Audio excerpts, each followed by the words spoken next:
We have an incredible story here from journalist and friend of the show, Ken Klippenstein.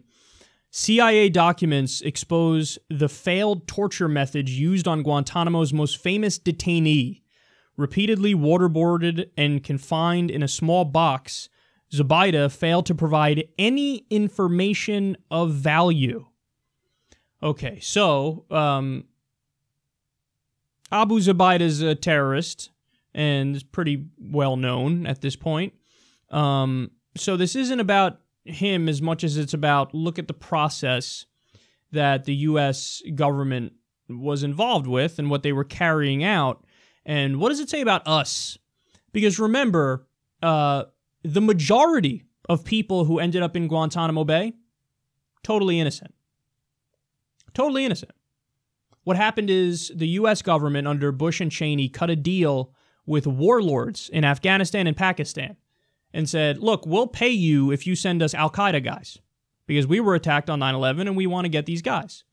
So what did the warlords in Pakistan and Afghanistan do? It turns out you can't really trust those warlords because they just rounded up people who they viewed as their enemy and shipped them to us. And the majority of them weren't at all in Al-Qaeda or the Taliban or related to terrorists who were coming after us. They were just regular people who were rounded up and shipped to Guantanamo Bay, which, by the way, is why you need due process. This is why we're supposed to have human rights and why we're supposed to be better than the enemy. We want to make sure we get the right people and, dole out the right punishment. But no, we didn't do that. We did the opposite of that. And then we had idiots, far right-wingers in this country who defended it and said, this is the way to be strong on terror. No, it's the way to be idiotic is what it is, because you just punished innocent people. Okay, so let's see what they have to say here. I'm not going to go through the whole thing.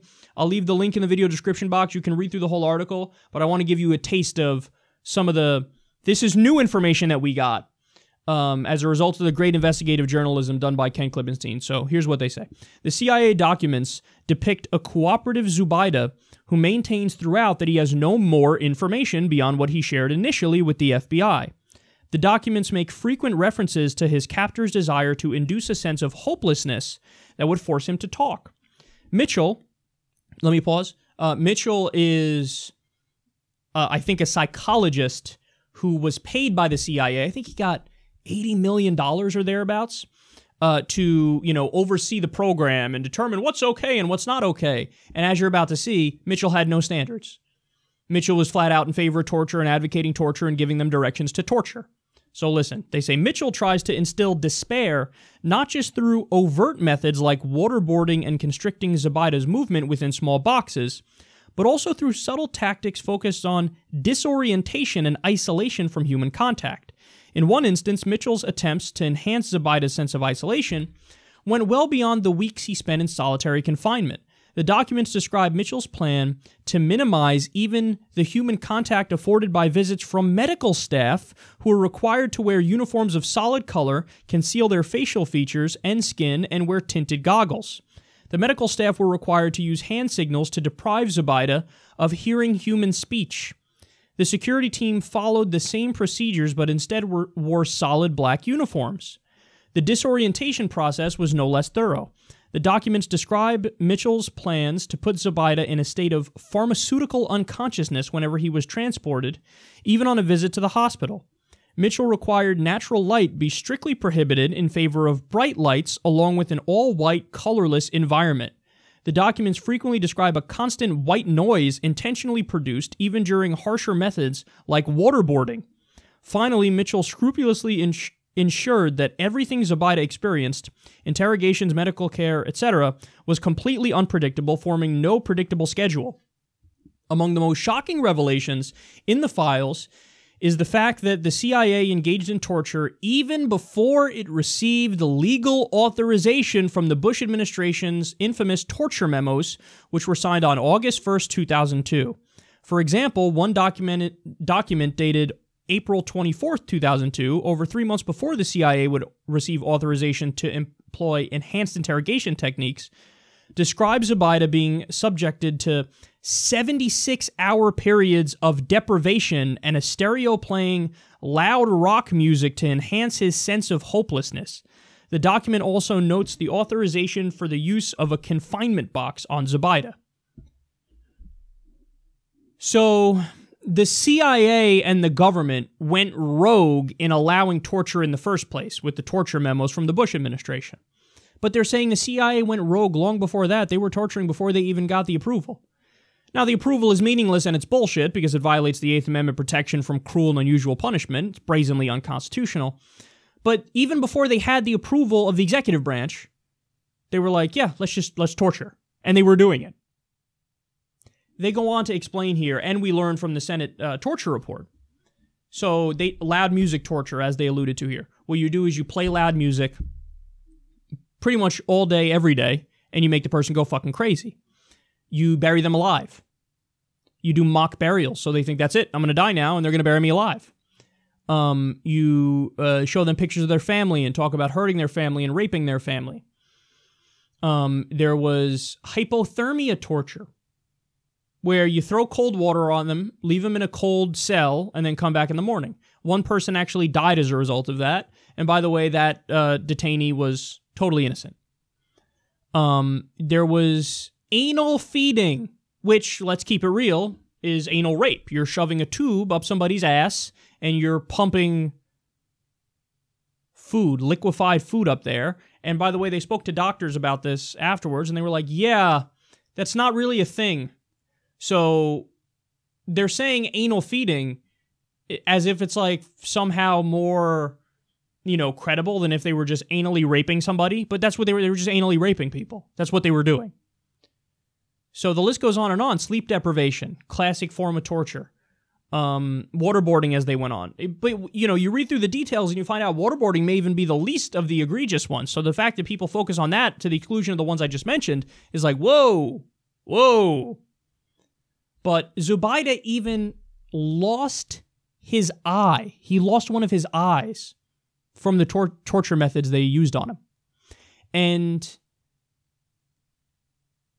he is going to likely be locked up indefinitely forever because he came out and described exactly what it is that the torture methods that they did against him. There was the opportunity for some sort of a deal if he were to keep his mouth shut and not discuss exactly what was done against him. But he's like, no, I'm going to discuss it, and he discussed it, and as a result of that, he may never see the light of day. Now, understand, I have no love for Zubaydah. I think he is a terrorist. But let's be clear. These methods weren't just used against terrorists. Like I told you, a majority of the people at Guantanamo Bay were totally innocent, didn't do anything wrong. But furthermore, what does this say about us? What does this say about our government? You don't get to go around the world and say, we believe in freedom and democracy and law and order and justice and liberal values and international law. You don't get to say that and then act in the exact opposite way, because then you're full of shit. Then you're a liar. Because if you do the torture and you do the extrajudicial prisons and you do the offensive wars against countries that didn't attack us, where you occupy them and kill hundreds of thousands of civilians, well then what you're doing is saying, hey, it's fine for me, and if it's fine for you, it's fine for anybody. Because you don't get to just assert, we're above the law because I just decided randomly that we're above the law. That's not a thing. That's not an argument that carries weight, which is why there are polls that show, you ask people all around the world, hey, who's the biggest threat to world peace? What country? They don't say Russia. They don't say Pakistan, for example, how Pakistan and India have nukes and they're always, right on the verge of some sort of conflict. They say the United States of America. They don't say North Korea. They say the United States of America. So it's stuff like this that this isn't just good people doing bad things to get the desired outcome. This is, you are what you do. If you're a torturer, you're a torturer. You're a bad person. You're the devil that you've been trying to avoid. You've become what you despise.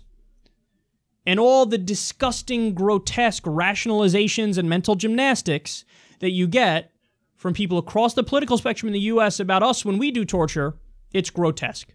It's sick. And it's also, most importantly, idiotic. I think you're an idiot if you look at stuff like this and go, no, it's okay because we did it. No, it's not okay because we did it. That's the whole point of law. The whole point of law is not like, well, look, I mean, I'm a good person, and I sometimes I take care of my kids and I feed my kids. I look after them, and I care about people's feelings around me. But yeah, I happened to torture my friend who I thought was against me. That's not a thing. I'm a good person, but I tortured my friend because it happens. What? No. And especially when most of the people you tortured were innocent.